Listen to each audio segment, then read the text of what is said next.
Hello, study with बस star channel में आप लोग का स्वागत है। आज हम हिस्ट्री का क्लास 10 का एनसीईआरटी का एक नया चैप्टर शुरू करने वाले हैं, जिसका नाम है भूमंडलीकृत विश्व का बनना। चैप्टर का नाम है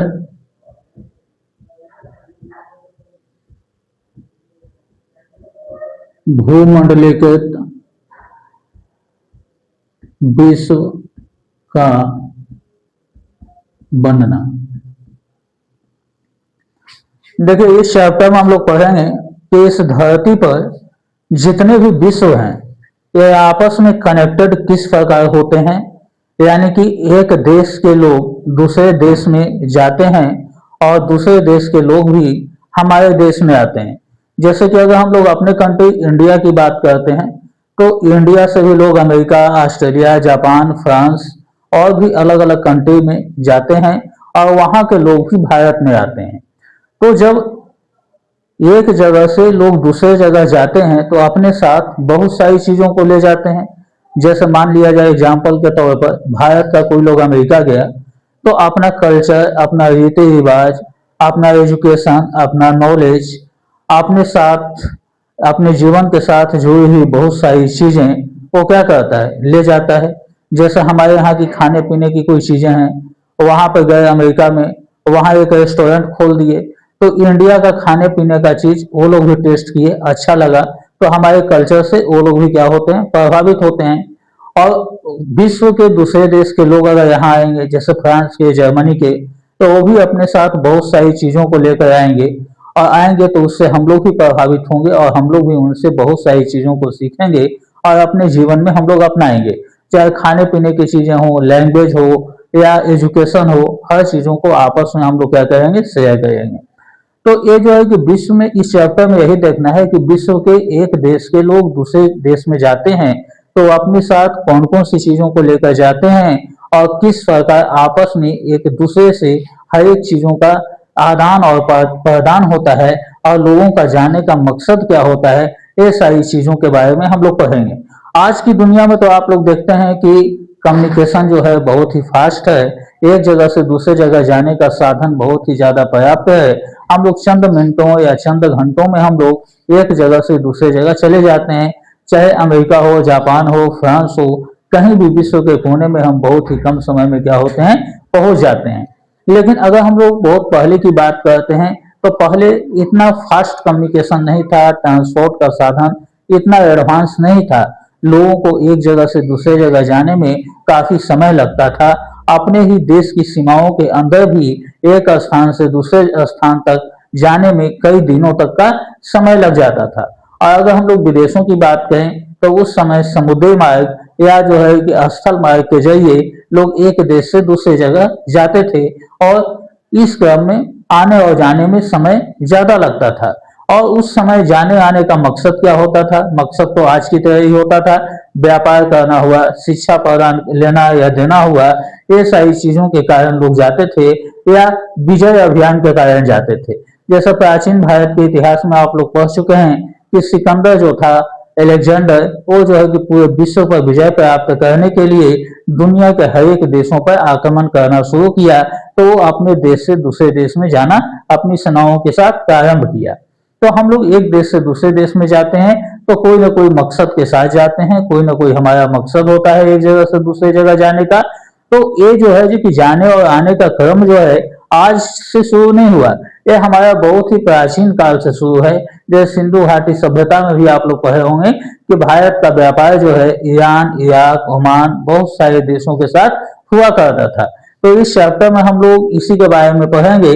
तो इस चैप्टर को शुरू करने से पहले हम लोग ये देखेंगे कि पहले में दुनिया क्या थी, पहले दुनिया के लोग एक दूसरे से कैसे कनेक्टेड थे, इसके बारे में हम लोग स्टडी करेंगे। तो चलिए शुरू करते हैं। हम लोग जो है कि पूर्व आधुनिक दुनिया के बारे में देखते हैं।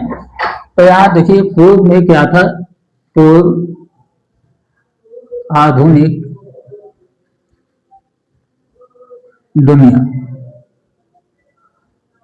यानी कि प्राचीन काल में हम लोग देखते हैं कि लोग किस प्रकार जो है कि एक जगह से दूसरे जगह जाते थे और उनके जाने का क्या मोटिव होता था, इसके बारे में हम लोग स्टडी करेंगे।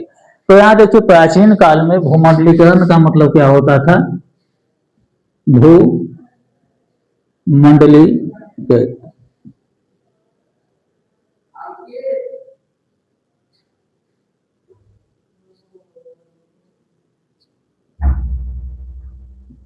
इसका मतलब होता है आपस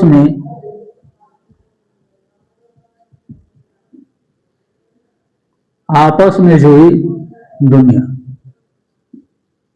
यानी कि हम लोग देखेंगे कि प्राचीन काल में लोग जो है कि किस प्रकार आपस में जुड़े होते थे। तो एक चीज जान जाइए कि जब लोग एक जगह से दूसरे जगह जाते थे प्राचीन काल में, तो उनके जाने का कुछ मकसद होता था। जब लोग एक जगह से दूसरे जगह जाते हैं तो क्या क्या जाने का उद्देश्य होता है, इन चीजों के बारे में देखते हैं।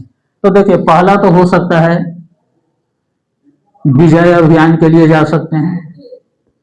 यानी कि अगर किसी का मकसद हो कि हम दूसरे देश पे अपना जो है कि कब्जा करें, तो वो जो है आक्रमण करके दूसरे देश की सीमाओं को अपने देश में क्या करेंगे, मिलाएंगे।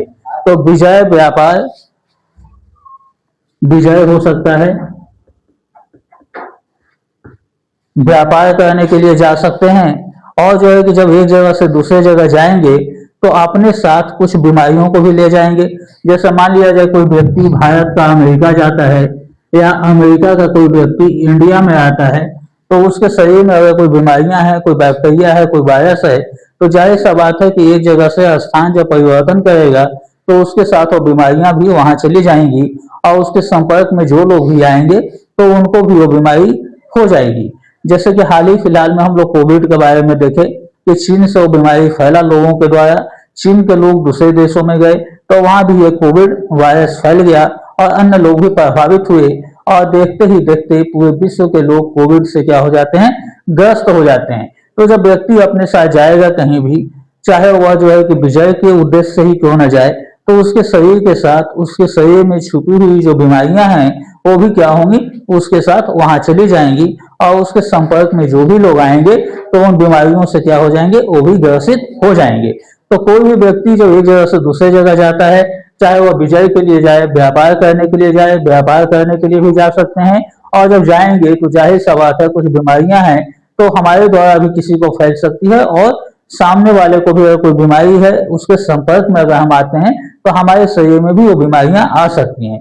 अब दूसरा देखिए, दूसरा क्या है, दूसरा खाद्य आता है। खाद्य खाद्यात। अब देखिए जब लोग एक जगह से दूसरे जगह जाएंगे तो अपने साथ खाने पीने की भी चीजों को ले जाएंगे। जैसे मान लिया जाए भारत का कोई व्यक्ति है तो यहाँ कोई भी फूड आइटम इसको ज्यादा पसंद है, ये अमेरिका जाता है, ब्रिटेन जाता है, जर्मनी जाता है, तो अपने खाने पीने की चीजों को वहां के लोगों से भी शेयर करेगा। या भारत का कोई लोग गया, वहां जाकर एक होटल खोल दिया, रेस्टोरेंट खोल दिया, और यहाँ की खाने पीने चीजों को बनाना शुरू किया। अब उसके दुकान में बहुत सारे लोग खाने पीने के लिए आए, तो भारत में जो खाना मिलता है तो इससे भी वो प्रभावित हुए, अच्छा लगेगा उनको तो इस चीज का वो लोग डिमांड करेंगे, और जो है कि यहाँ के रीति रिवाज, यहाँ के खाने पीने की चीजों को वो लोग भी पसंद करने लगेंगे। जैसे अगर हम लोग इंडिया में ये बिहार यूपी का बात करते हैं तो हम लोग जो नूडल्स चाउमीन ये सब खाते हैं, तो चाउमीन ये सब कहाँ का है, इडली डोसा ये सब साउथ का है, दक्षिण भारत का है। लेकिन दक्षिण भारत से कहाँ आ गया, उत्तरी भारत में आ गया, और आज के डेट में उत्तरी भारत के लोग भी इन सारी चीजों को ज्यादा पसंद करते हैं। तो जब व्यक्ति एक जगह से दूसरे जगह जाता है तो अपने साथ जो है कि खाने पीने की चीजों को भी ले जाता है। अब देखिए अगला है सिल्क रूट।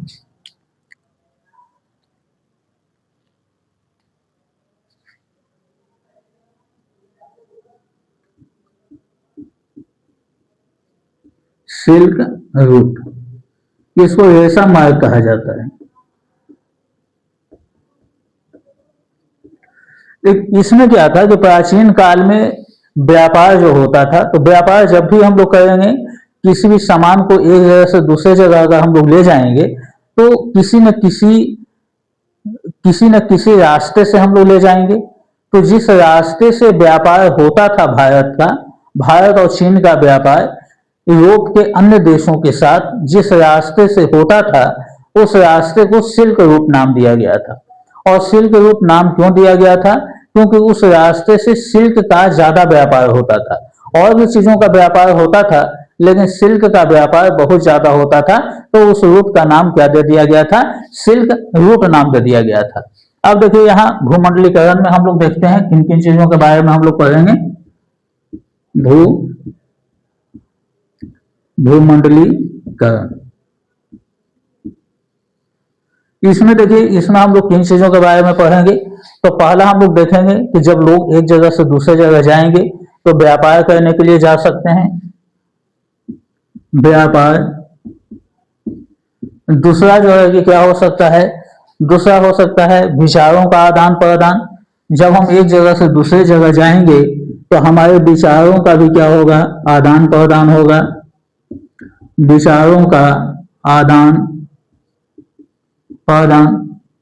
यानी कि हम अगर किसी भी व्यक्ति से अगर मिलेंगे तो हमारे सोचने का, समझने का जो तरीका है, इससे सामने वाले लोग भी क्या होंगे? अवगत होंगे, और उनके सोचने समझने का जो तौर तरीका है उससे हम लोग भी अवगत होंगे। यानी कि हमारी कुछ जानकारियां, हमारे कुछ नॉलेज वो भी सीखेंगे, और उनके नॉलेज को भी हम लोग क्या करेंगे? सीखेंगे। अगला क्या है? लोगों का प्रयास, लोगों का प्रयास। यानी कि लोग प्रयास करेंगे कि हम एक जगह से दूसरे जगह जाएं, और जो है कि किसी भी मकसद से जाएं, और जब जाएंगे तो इन सारी चीजों का क्या होगा? एक्सचेंज होगा। कुछ चीजें हम सीखेंगे और कुछ हमसे भी लोग सीख सकते हैं। अब अगला देखिए, अब जो है कि हम लोग सिल्क रूट के बारे में देखते हैं, जिसके बारे में बताए थे कि यह एक व्यापारिक मार्ग था, यानी कि एक ऐसा रास्ता था जिससे क्या होता था? बिजनेस होता था, और चीन को पश्चिमी देशों से जोड़ता था।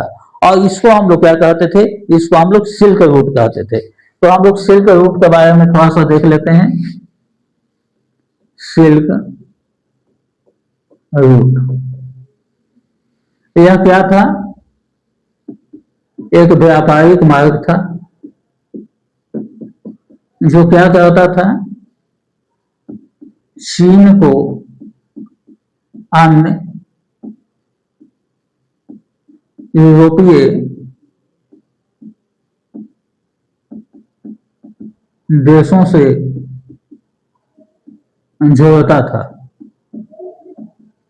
यानी कि चीन जो है अपने व्यापार जो है कि अन्य यूरोपीय देशों में जिस रास्ते से करते थे, उसी को जो है कि क्या नाम दिया गया था? सिल्क रूट नाम दिया गया था। और इस युग के शुरुआत के पहले ही अस्तित्व में था। यह रूट जो है, यह रूट इस युग के शुरुआत के पहले ही अस्तित्व में था। यानी कि कोई भी रास्ता रहेगा वो तो रहेगा ही ना, लेकिन जो है कि किसी खास टाइम पीरियड में किसी वस्तुओं का ज्यादा अगर व्यापार होने लगेगा तो उसी व्यापार के कारण उसका नाम जो है कि वो सिल्क रूट पड़ गया। लेकिन वास्तव में ये रूट पहले से ही था, और 15वीं सदी तक यह क्या रहा? मौजूद रहा। और यह 15वीं सदी तक बरकरार रहा। यानी कि पहले से था, और लगभग 15वीं शताब्दी तक यह रूट जो है कि बरकरार था। यानी कि इसी रूट से जो है कि क्या था? ये जो है कि व्यापार व्यवसाय होता था। और प्राचीन काल में जो है इसी रूट से बौद्ध हो गए, मुस्लिम हो गए, सिख हो गए, ईसाई हो गए, ये सारे दुनिया के विभिन्न देशों में पहुंचे इसी रूट से। अगला पॉइंट देख लेते हैं। सिल्क रूट से ही सिल्क रूट से ही बौद्ध, सिख, ईसाई तथा मुस्लिम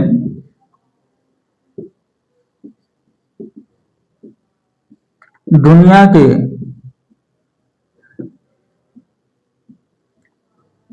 अन्य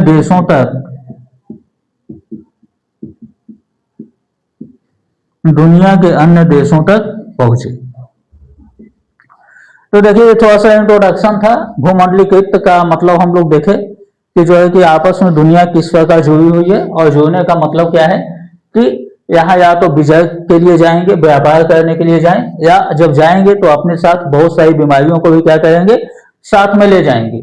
और जब वो एक जगह से, एक देश से दूसरी जगह जाएंगे तो अपने यहाँ की खाने पीने की चीजों को भी वो क्या करते हैं, अपने साथ ले जाते हैं। और पहले प्राचीन काल में जिस रास्ते से जाते थे, यानी कि जो व्यापारिक रास्ता था, उस रास्ते को क्या कहते थे, सिल्क रूट कहते थे। और लोग किसके कारण से जाते हैं, जब जाएंगे तो मेन मकसद व्यापार का होता है। ज्यादातर लोग बिजनेस के सिलसिले में ही जाते हैं। और जब एक जगह से दूसरी जगह जाएंगे तो उनके विचारों का भी क्या होगा, आदान प्रदान होगा। और इसमें लोग भी क्या करेंगे, आपस में प्रयास करेंगे। अब देखिए सिल्क रूट में क्या था, बता ही चुका है कि एक व्यापारिक मार्ग था। और यह चीन को यूरोप के देशों जैसे फ्रांस, इटली, जर्मनी, ये सारे देश से जो है कि क्या करता था, जोड़ता था। और यह रूट पहले से था, रास्ता तो पहले से ही था। और जो है कि 15वीं शताब्दी तक ये अस्तित्व में रहा, यानी कि 15वीं सदी तक इसी रास्ते से जो है कि क्या होता था, बिजनेस होता था। और इसी रास्ते से ही प्राचीन काल में बौद्ध, जैन, मुस्लिम या जो भी लोग थे, वो जो है एक देश से दूसरे जगह में क्या करते हैं, वो आते हैं। इसका स्क्रीनशॉट ले लीजिए, इसके बाद जो है कि आगे करते हैं, तो स्क्रीनशॉट ले लीजिए।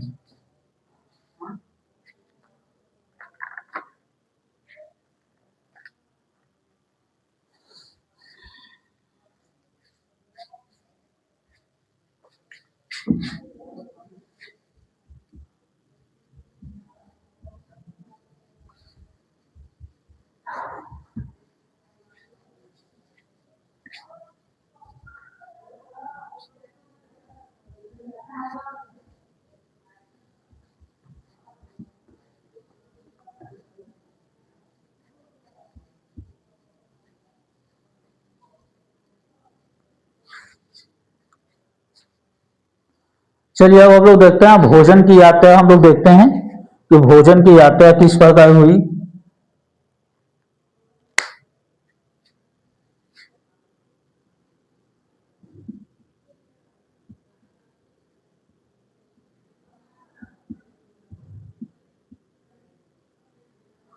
यानी भोजन की यात्रा, यानी कि हम लोग कैसे विदेशी लोगों के द्वारा खाने पीने की चीजों को हम लोग अपनाए और हमारे यहाँ की खाने पीने की चीजों को वो लोग अपनाए, इसके बारे में हम लोग देखते हैं। तो यहाँ पर देखिए, इसमें हम लोग देखते हैं कि आज हमारे यहाँ बहुत सारी खाने पीने की चीजें हैं। जैसे आज आलू हो गया, आज के डेट में देखिए आलू हो गया, टमाटर हो गया, मिर्च हो गया, सोयाबीन हो गया, मिर्च हो गया, सोयाबीन हो गया, मिर्च हुआ, सोयाबीन हो गया, शकरकंद हो गया,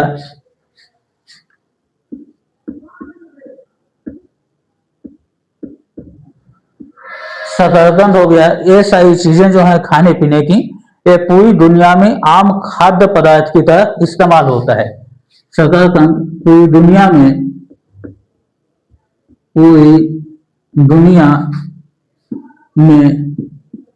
आम तौर पर खाने पीने की चीजों के रूप में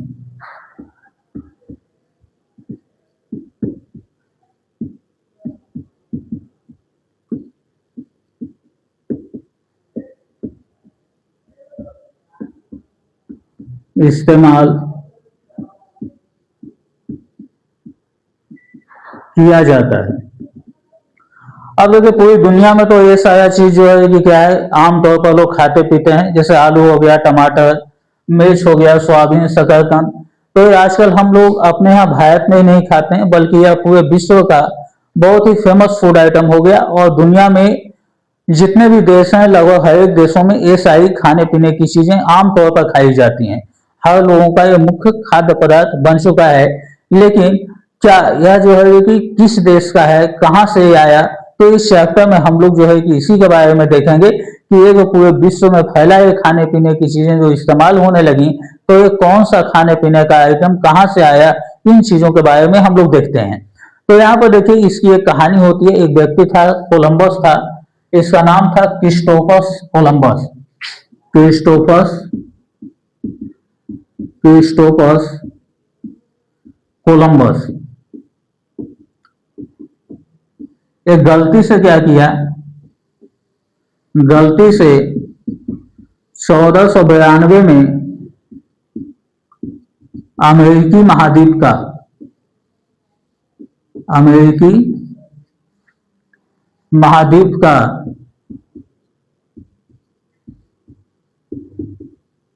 खोज किया। लेकिन 1492 में पूरे विश्व में एक ऐसी घटना घटती है जिसके कारण लोग नए नए देशों का खोज करना शुरू करते हैं। एक घटना तब घटती है, 1453 की बात है। कस्तुनिया जो था वहां रोमन एम्पायर का शासन हो गया था और वहां टर्की के लोग जो है कि क्या कर लिए थे, वहां पर कब्जा कर लिए थे। तो यूरोपीय देशों का जो व्यापारिक मार्ग कस्तुनिया से होकर जाता था, तो उन रास्तों को उन लोगों ने अवरुद्ध कर दिया था और जब रोक लगा दिया था तो इन देशों को व्यापार करने में काफी मुश्किलें हो गई थी। तो ये लोग व्यापार करने के लिए नए नए देशों की खोज करना शुरू कर दिए थे, यानी कि एक नए रास्ते का खोज करना शुरू कर दिए थे। और उस टाइम में क्या था कि समुद्री मार्ग का सफर करने में मुख्य रूप से दो ही देश अग्रणी थे, एक स्पेन था और एक पुर्तगाल था। तो ये दोनों लोगों का मुख्य मकसद जो था ये भारत की ओर था, क्योंकि भारत में मसाले बहुत ज्यादा मिलते हैं और यूरोपीय देशों में मसालों की बहुत ज्यादा डिमांड थी। तो ये दोनों देश के लोग जो है ये प्लान बनाते हैं कि हम लोग भारत की यात्रा पर निकलेंगे। और सबसे पहले कोलंबस जो स्पेन का था, यह भारत की खोज करने के लिए निकलता है 1492 में। लेकिन वो रास्ता भटक जाता है और रास्ता भटकने के कारण वो जो है गलती से कहाँ चला जाता है, तो अमेरिकी महाद्वीप में चला जाता है। और वास्को डी गामा 1498 में निकलता है तो भारत में पहुंच जाता है और भारत आने वाले एक नए नए रास्ते की क्या करता है, खोज करता है। तो अब यहीं से जब नए रास्ते की खोज हुई, कोलंबस अमेरिका चला गया, तो वहां अमेरिका में जाकर वहां के लोग जो खेती बाड़ी करते थे तो उन सारी चीजों को वो वहां से दूसरे देश में लाया और इस तरह दूसरे देश में भी वो सारी खाने पीने की चीजें फैलने लगी और लोग वो सारी खाने पीने की चीजों से अवगत हुए और अपने भी देश में उन चीजों को अपनाने लगे। हमारे यहाँ भी पुर्तगाली लोग बहुत सारे खाने पीने की चीजों को लाए, जैसे आलू टमाटर, ये सारा जितना भी चीज है ये पुर्तगालियों की देन है और पुर्तगालियों ने ही इसको क्या किया है, भारत में लाया है। तो हम कुछ देखते हैं कुछ फूड आइटम्स के बारे में कि किस देश से ये जो है कि आया है। तो यहाँ देखिए हम लोग नूडल की बात करते हैं। नूडल, नूडल जो चीन की देन है। नूडल नूडल जो हम लोग खाते हैं ये कहाँ का है, हमारे यहाँ का नहीं है, ये चीन का है। लेकिन आज की बात करें तो ये पूरी दुनिया में भिन्न भिन्न रूपों में इस्तेमाल किया जाता है, परंतु यह आज पूरी दुनिया में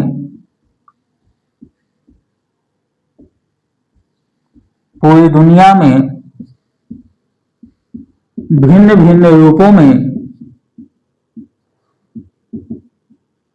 इस्तेमाल किया जाता है, इस्तेमाल होता है। नाम इसका अलग होगा लेकिन लगभग पूरी दुनिया में ये जो है अलग अलग नामों से इसका उपयोग हम लोग करते हैं। जैसे भारत में देखिए, भारत में हम लोग क्या बोलते हैं इसको, भारत में इसको सेवई बोला जाता है।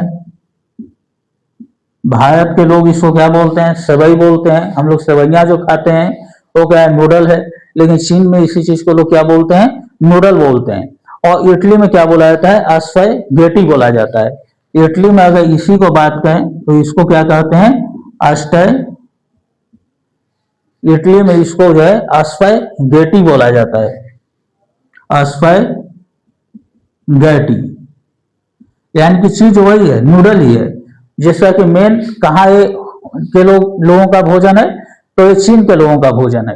लेकिन पूरी दुनिया में इसी चीज को खाने पीने के तौर पर लोग इस्तेमाल करते हैं और अलग नामों से इसको जानते हैं। अब यहाँ देखिए, अगर हम लोग आलू की बात करें तो आलू का क्या था कि यूरोप के लोगों का जीवन ही बदल दिया था। अगर हम लोग आलू की बात करें तो आलू जो है, आलू यूरोप के लोगों का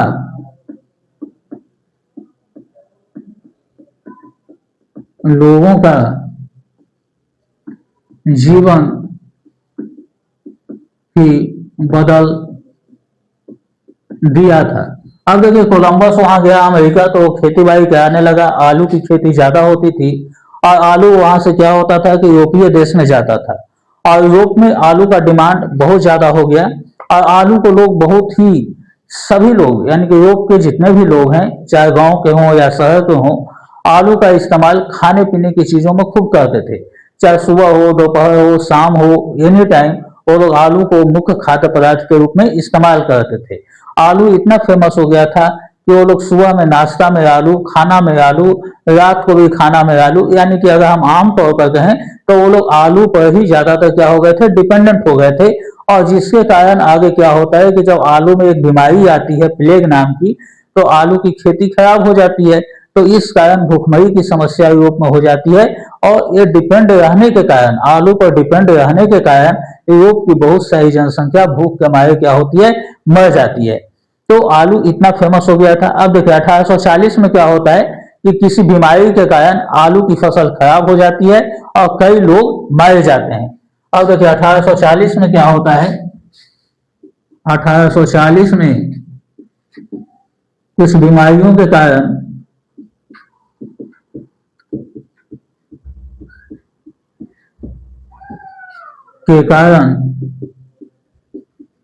आलू की फसल खराब हो जाती है। आलू की फसल खराब हो जाती है और खराब होने के कारण क्या होता है कि कई लाख लोग जो है कि भूख से क्या होते हैं, मर जाते हैं, हो जाती है। और इस कारण कई लाख लोग भूख से मर जाते हैं। जाहिर सी बात है कि वो लोग मुख्य रूप से जब आलू पर डिपेंड हो गए और आलू पर डिपेंड हो गए, आलू में एक बीमारी प्लेग हो गई थी।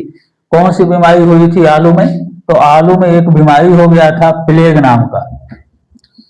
तो प्लेग नाम की बीमारी हो गई थी तो इससे खाने पीने का जो डिपेंडेंसी था इन लोगों का, तो ये जो है कि क्या हुआ, इस कारण जो है कि बहुत सारे लोग जो है भूखे मर गए और 1840 में यूरोप की एक बड़ी जनसंख्या जो है वो जो है कि भूख से क्या होती है, वो जो है कि मर जाती है। चलिए स्क्रीनशॉट ले लीजिए।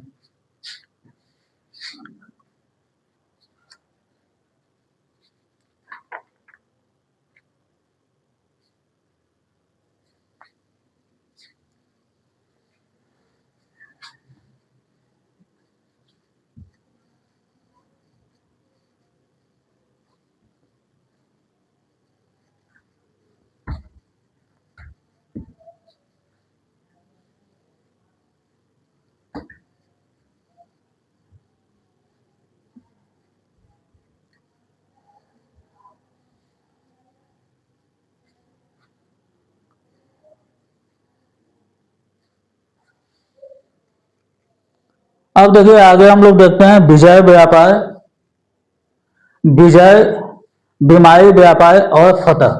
अगला टॉपिक हम लोग देखते हैं बीमारी व्यापार और फतह। इसके बारे में हम लोग देखते हैं। अब देखिए अभी तक आपको बताया था कि क्रिस्टोफर कोलंबस जो है ये क्या किया था कि अमेरिकी महाद्वीप का खोज कर लिया था और वास्को डी गामा भारत पहुंच चुका था। यानी कि कहने का मतलब है कि यूरोप के नाविक लोग जो हैं, क्योंकि उस समय जो है एक देश से दूसरे देश तक जाने की यात्रा जो संभव था ये मुख्य रूप से समुद्री मार्ग के द्वारा संभव था और समुद्री मार्ग से ही व्यापार करना ज्यादा आसान होता था। तो इसमें एक प्रॉब्लम था कि वही देश अग्रणी हो पाएंगे जिनके पास नाव बनाने की क्षमता जो है बहुत ही अधिक है। और अभी अभी बताया थे कि स्पेन और पुर्तगाल नाव बनाने में जो है काफी सक्षम था, उच्च तकनीक का नाव जो है वो लोग बना सकता था। तो इस कारण क्या था कि जो है कि वो लोग नाव बनाकर समुद्री यात्रा करके नए नए देशों की खोज कर चुके थे। तो यूरोप के नाविक लोग जो है एशिया और अमेरिका के देशों के लिए समुद्री मार्ग खोज लिए थे। यूरोप के तो यहाँ देखिए पहला पॉइंट लिखेंगे कि यूरोप के नाविक जो थे, यूरोप के नाविक, यूरोप के नाविक एशिया और अमेरिका के लिए, एशिया और अमेरिका के लिए, एशिया और अमेरिका के लिए क्या किए थे, समुद्री मार्ग का खोज कर लिए थे, नए नए रास्तों का खोज वो लोग कर लिए थे, समुद्री मार्ग का खोज कर लिए थे। जैसे देखते हैं 1492 में क्या था, ये जो है अमेरिका का खोज किया गया, अमेरिका जाने वाला रास्ता का खोज ये कौन किया था, कोलंबस किया था। और 1498 में हम लोग देखते हैं कि वास्को डी गामा जो था ये भारत आने वाले रास्ते का क्या किया था, खोज किया था, वास्को डी गामा। तो हम लोग कह सकते हैं कि 15वीं सदी तक क्या हुआ था कि यूरोप के जो भी बड़े बड़े नाविक थे वो विश्व के लगभग बड़े देश जो हैं अमेरिका और भारत जैसे देशों के लिए व्यापार करने के लिए वो समुद्री रास्तों को क्या कर चुके थे, खोज कर चुके थे। और जब खोज कर चुके थे तो अब इनका यही था कि इन देशों को हम क्या कहें, अपने कंट्रोल में कैसे लें, अपना गुलाम कैसे बनाएं। तो यहीं से उनकी फतह की नींव पड़ती है, यानी कि विजय अभियान इनका शुरू होता है। और इसके लिए कई तरह का हथकंडा अपनाते हैं। जैसे हम लोग देखें कि भारत में फूट डालो और शासन करो की नीति अपनाई गई। अमेरिका में क्या होता है कि यह फंडा उनका काम नहीं करता है और वो लोग आलू में बीमारी फैला देते हैं और बीमारी फैलाने के कारण वहां के कई लोग मारे जाते हैं वो भोजन की समस्या के कारण, और अमेरिका वालों को वो क्या करते हैं, गुलाम बनाते हैं। तीसरा देश जो था ये अफ्रीका था। तो अफ्रीका में भी उन लोगों ने क्या किया कि मवेशियों में बीमारियां फैला दी और इस कारण मवेशी से वो लोग हाथ धो बैठते हैं और अफ्रीका के लोगों को भी गुलाम करते हैं। और बाकी चीन बचा, तो चीन पर भी इनकी नजर थी, लेकिन चीन विश्व के व्यापार से क्या करता है, पहले ही अपने आप को अलग कर लेता है। तो हम इस टॉपिक में यही सब जो है कि पढ़ेंगे। तो अगला पॉइंट है यूरोप की फतह की नींव। अब यूरोप जो है कि अपना नींव रख चुका था, यूरोप की फतह की नींव, यानी कि यूरोपीय लोगों का जो मकसद था विश्व के अन्य देशों को अपने कब्जे में लेने का, तो इसकी नींव जो है कि क्या हो चुकी थी, ये रखी जा चुकी थी। और ये क्या करता है कि ये चेचक का बीमारी फैला देता है, चेचक की बीमारी, यानी कि ये बीमारी फैला देता है जिसके कारण बहुत सारे लोग जो है कि क्या होते हैं, वो जो है कि मारे जाते हैं इस बीमारी के कारण, क्योंकि यह एक संक्रामक रोग है और एक व्यक्ति जब दूसरे व्यक्ति के संपर्क में आता है तो ये बीमारी जो है कि क्या होती है, और भी जो है कि फैल जाती है। और यूरोप में कई तरह की समस्याएं थी उस समय। अगर हम लोग यूरोप की बात करें तो यूरोप में कई समस्याएं थी। अगर उस टाइम में अगर बात किया जाए तो यूरोप में कई प्रकार की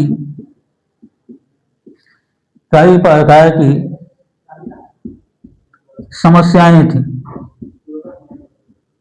यूरोप की अगर हम बात करते हैं तो यूरोप में बहुत तरह का जो है कि समस्या था। जैसे गरीबी था, वहाँ बीमारी था, धार्मिक टकराव था। जैसे अगर हम लोग बात करते हैं कौन कौन समस्या था, तो यूरोप में गरीबी बहुत थी, वहाँ जो है कि धार्मिक टकराव बहुत था। धार्मिक टकराव यानी कि धर्म के नाम पर लोग आपस में लड़ते रहते थे। और क्या था, वहाँ बीमारियां भी जो हैं ये बहुत ही ज्यादा थी। तो यूरोप खुद ही जो है कि क्या कर रहा था, ये बहुत सारी समस्याओं से जो है कि क्या कर रहा था, ये जो है कि जूझ रहा था। और ऐसी स्थिति में भी वो पूरी दुनिया को अपना गुलाम बनाना चाहता था। और इसका मकसद कौन था, तो चीन था, भारत था, अफ्रीका था और अमेरिका था। लेकिन चीन वाले थोड़े होशियार थे। वो क्या करते हैं कि वो विश्व के से अपने को क्या कर लेते हैं, ये अलग कर लेते हैं। तो चीन जो है कि क्या करता है, बाहरी संपर्क पर अंकुश लगा लेता है। अब देखिए चीन क्या करता है, चीन बाहरी संपर्क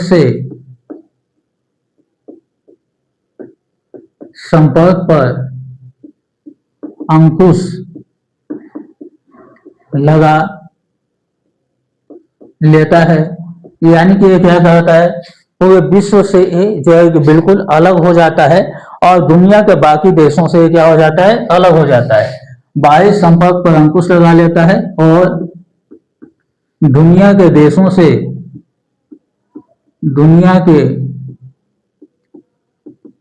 देशों से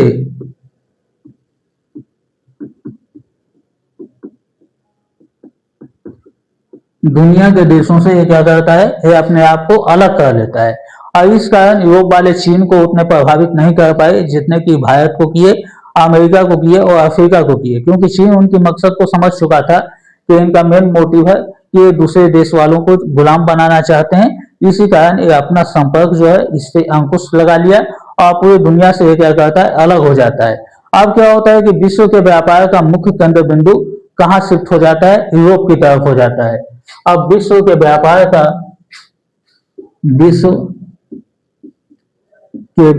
का केंद्र बिंदु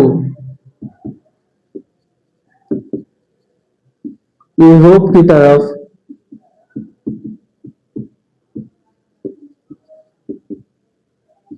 शिफ्ट हो जाता है। और इस प्रकार जो है कि क्या होता है कि विश्व के व्यापार का केंद्र बिंदु यूरोप की तरफ शिफ्ट हो जाता है। चलिए अभी तक जो पढ़े इसको एक बार फिर समराइज कर देते हैं। अभी तक हम लोग पूर्व आधुनिक दुनिया के बारे में देख रहे थे, भूमंडलीकृत विश्व का बनना। इसमें हम लोग भूमंडलीकृत का मतलब ये समझे थे कि पूरे विश्व के देश आपस में एक दूसरे से किसी न किसी प्रयोजन से क्या करते हैं, जुड़े रहते हैं। और ये जुड़ाव किसके द्वारा होता है, तो व्यक्तियों के द्वारा होता है। और कोई भी व्यक्ति जब एक देश से जब दूसरे देश जाएगा या दूसरे देश के लोग हमारे यहाँ आएंगे तो उनके आने और जाने का कुछ प्रयोजन होगा, या तो व्यापार करना हुआ, विजय प्राप्त करना हुआ, या और भी कोई मकसद हो जिस मकसद को लेकर वो जाएंगे।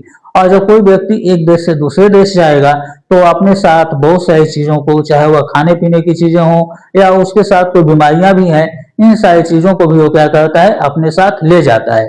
और ये सिलसिला जो है कि प्राचीन काल से ही चलते आ रहा था। और प्राचीन काल में भी लोग एक जगह से दूसरे जगह जाते थे, यानी कि जो है कि विजय के उद्देश्य से। जैसे प्राचीन काल में सिकंदर भी जो था वो विश्व विजय अभियान पे क्या हुआ था, निकला था। तो किसी भी काल में जब एक जगह से दूसरे जगह लोग जाएंगे तो अपने साथ ये सारी बीमारियों को ले जाएंगे। और हम लोगों ने ये भी देखा कि जो है कि जब लोग एक जगह से दूसरे जगह गए तो किस प्रकार खाने पीने की चीजों को भी अपने साथ ले गए।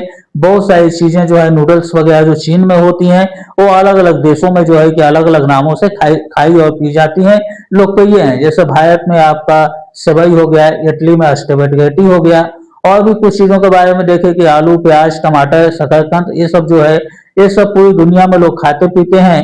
लेकिन ये भी कहीं ना कहीं से शुरू हुआ, ये सब पुर्तगालियों के द्वारा लाया गया और पुर्तगाली ही क्या किए, पूरे विश्व में ये सारी चीजों को फैलाए। और ये शुरुआत कब से होता है, तो नए नए देशों की खोज करने के लिए यूरोप के कुछ नाविक लोग जो हैं ये सक्रिय हो जाते हैं। और कोलंबस अमेरिका का खोज कर लेता है और वास्को डी गामा भारत का खोज कर लेता है। अब यहीं से जो होती है, क्या होती है, यूरोप की नींव, फतेह की नींव शुरू हो जाती है। अब उनका मकसद विश्व के 4 देशों को अपने कंट्रोल में लेना था। भारत को, अमेरिका को, चीन को और अफ्रीका को लेना था। भारत को अपने कंट्रोल में लेने के लिए फूट डालो शासन करो की नीति अपनाई। वहीं अमेरिका में उन लोगों ने क्या की, लोगों में चेचक वगैरह की बीमारी फैला दी और बीमारी फैलाने के कारण बहुत सारे लोग मारे गए और उस देश पे इन लोगों ने कब्जा कर लिया। अफ्रीका की कहानी भी हम लोग आगे देखेंगे। वहां भी अफ्रीका के लोग जो है पशुपालन पर निर्भर थे, भेड़ बकरियों पर। तो उन लोगों ने भी, वो लोग क्या करता है, बीमारी फैला देता है और अफ्रीका के लोगों को भी गुलाम बना लेता है। लेकिन चीन जो था इनकी मंशा को समझ चुका था और इनकी मंशा को समझने के कारण ये विश्व के समुदाय से क्या कर लेता है, ये अलग हो जाता है। तो यहाँ थोड़ा सा ये भी देख लीजिए कि इनके निशाने पर कौन कौन सा था। तो पहला था चीन था, दूसरा था भारत था, तीसरा कौन था, अमेरिका था, और चौथा कौन सा देश था, तो चौथा चीन था। ये 4 देशों के लोग अपने टारगेट में रखे थे कि इनको हम लोग किस प्रकार जो है कि अपना गुलाम बनाए। और हम लोग अभी तक यही देखे कि जब यूरोप अपना फतह का नींव समुद्री यात्रा करके नए देशों की खोज करके जो है कि सफल हो जाता है, तो वहीं से इसका फतह का नींव शुरू हो जाता है। हालांकि यूरोप में भी कई समस्याएं थी, भुखमरी वगैरह थी, लेकिन ये अपने अभियान पर लगा रहता है। और जो है कि इस क्रम में क्या होता है कि चीन बाहर निकल जाता है दुनिया के संपर्क से, और इसके बाद पूरे विश्व का जो व्यापारिक केंद्र बिंदु है वो यूरोप की तरफ ही क्या होता है, शिफ्ट हो जाता है। अब हम लोग अगले टॉपिक में पढ़ेंगे इसके आगे की कहानी 19वीं सदी में पूरी दुनिया का क्या स्थिति था, उसमें आर्थिक आदान प्रदान किस प्रकार हुए, ये सारी चीजों के बारे में हम लोग पढ़ेंगे कि विश्व का व्यापार, वैश्विक अर्थव्यवस्था का निर्माण किस प्रकार हुआ। तो आज के क्लास में इतना ही हम देते हैं।